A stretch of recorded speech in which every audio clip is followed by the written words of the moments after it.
We have millions of years of evolution hardwiring us to survive scarcity. Compensatory survival mechanisms our body uses to defend against weight loss. So when we start losing weight, we may unconsciously start moving less as a behavioral adaptation to conserve energy. There are metabolic adaptations as well. Our metabolism slows down. Every pound of weight loss may reduce our resting metabolic rate by 7 calories a day. This may only translate to a few percent differences for most, but can rapidly snowball for those who achieve massive weight loss. During one season, some of the Biggest Loser contestants famously had their metabolic rates tracked. Above and beyond the hundreds of calories less it takes to just exist 100+ pounds lighter, by the end of the season their metabolic rate slowed by an extra 500 calories a day.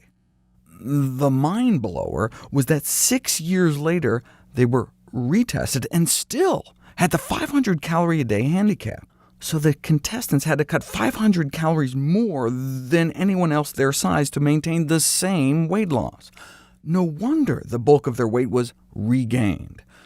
Most remained at least 10% lower than their starting weight, though, and even a 7% drop has been shown to cut diabetes rates about in half. Still, the metabolic slowing means you have to work that much harder than everyone else just to stay in place. Analyzing 4 seasons of The Biggest Loser minute by minute, researchers noted that 85% of the focus was on exercise rather than diet, though the exercise component accounted for less than half of the weight loss. Even 6 years after their season ended, the contestants had been maintaining an hour of daily, vigorous exercise, yet still regained most of the weight. Why? Because they started eating more. They could have cut their exercise to just 20 minutes a day and still maintained 100% of their initial weight loss if they would have just been able to keep their intake to under 3,000 calories a day. That may not sound like much of a challenge, but weight loss doesn't just slow your metabolism, it boosts your appetite. If it were just a matter of your weight settling at the point at which your reduced calorie intake matches your reduced calorie output, it would take years for your weight loss to plateau. Instead, it often happens within 6 to 8 months. You may know the drill. Start the diet, stick to the diet, and then weight loss stalls 6 months later. What happened? Don't blame your metabolism. That just plays a small part. What happened is that you likely actually stopped sticking to your diet because your appetite went on a rampage. Let's break it down. If you cut 800 calories out of your daily diet, 2,600 calories a day down to 1,800, and your weight loss stalls after 6 months, then what happened is that at the end of the first month you think you're still cutting 800 calories, but you may actually only be down about 600 calories a day. By month 2, you're only down about 500, month 3, 300, and by month 6, you're only eating 200 calories less than before you went on the diet.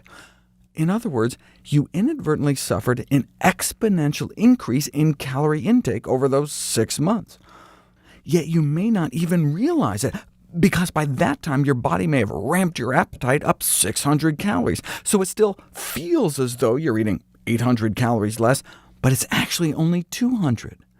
Since an 800-calorie drop in intake may slow your metabolism and physical activity about 200 calories a day, with no difference between calories in and calories out at 6 months, no wonder your weight loss grinds to a complete halt. The slow upward drift in calorie intake on a new diet is not because you got lazy.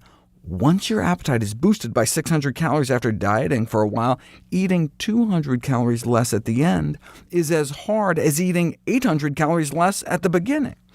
So you can maintain the same disciplined level of willpower and self-control and still end up stagnating.